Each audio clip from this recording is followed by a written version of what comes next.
Hey, Bob and Tom, this is Donnie Baker. Man, you know, so many of my friends have made the big mistake of getting hitched way too young. And marriage ain't for everybody anyways. I swear to God it ain't. It's the same reason why new cars only have a full warranty for the first 3 years, because even the dealership knows it probably won't last. Man, I've learned from experience, too. Even though I ain't never been married, I've been the best man 4 times, and hell, 3 of those were for Scotty. Scotty's put in more hours in community service than all of his marriages put together. But it ain't cause I didn't hold up my end of the deal. Man, being best man can be a lot of pressure. You got a couple important responsibilities as best man. First of all, man, you'll be holding on to the bride's ring. So don't pawn it unless you got a line on a sure thing at the track and need some money to get a bet down. Or if you need some paint because someone's supposed to look at your boat over the weekend. Second, man, you're in charge of hiring strippers for the bachelor party. To figure out how many you'll need, add up the number of dudes gonna be there, subtract the number of queers, and divide by 5. For example, say you're throwing a party for 16 dudes and one of them's Randy.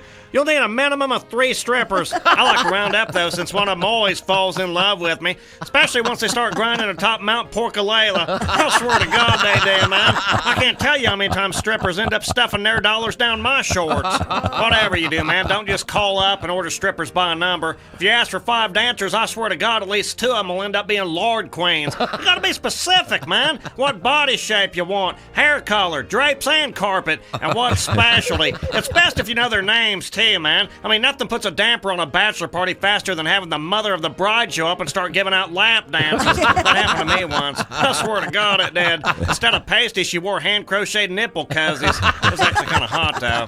And I know you might find this hard to believe, but there's more to bachelor parties than just strippers. I mean, you gotta feed people, too, man. I think frozen pizza's the best way to go. That way all your buddies can start doing shots while the oven's preheating. And make sure the groom's not wearing anything new or worth more than $10, because whatever he's eating and drinking will probably end up being on what he's wearing later that night anyways. The best thing to do, man, is put him in a cool poncho. Not only will it rinse off easy, it'll also hide any embarrassing beachwood he gets while watching the strippers dance. I swear to God that's true, man. There's nothing worse than passing out with your flag up on the mailbox. I mean, it makes for a great internet picture, but that's a Kodak moment that could come back to haunt you, especially if he's marrying a bitch.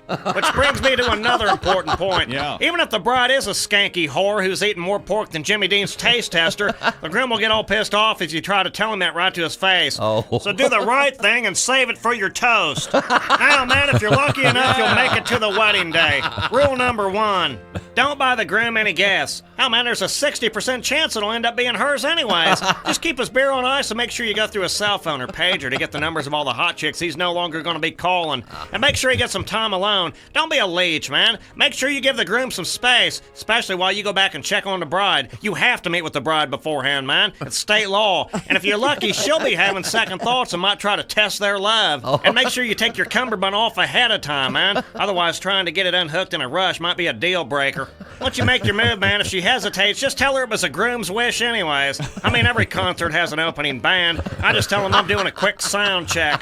I swear to God I do, man. One time Scotty's second mother-in-law walked in on us. Thank God nothing happened. I just told her I was checking Tina for lumps. I swear to God I did. And if she refuses, man, just tell her the groom demanded a pregnancy test. At least that way you'll get to help her take the dress off. And most importantly, man, make sure when you get to the reception you hide a water balloon in a bouquet. So that way, man, when them desperate chicks pounce on it, it'll soak all their tops. It'll look like the bridesmaids just hopped off a log ride. I swear to God, man, if it wasn't see-through before the wedding, at least it will be after. So from one best man to another, this is Donnie Baker, man, saying I hope your marriage lasts. At least until they close the open bar. I swear to God I do. I gotta go, man. Oh, yeah.